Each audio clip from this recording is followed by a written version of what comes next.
अरे हीरो, कहाँ से आ रहा है? मैं स्कूल से आ रहा हूँ चाचू। कल तो ईद है ना। हाँ। बता, ईदी में क्या चाहिए? कान लाओ। क्या?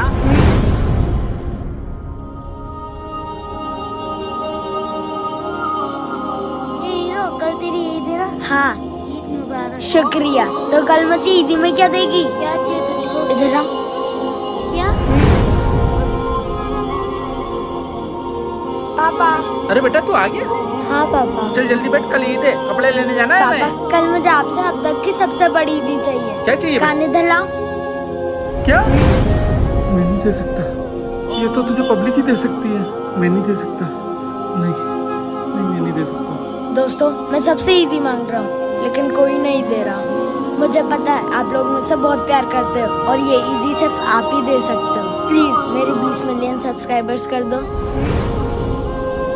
और हाँ, ईद मुबारक।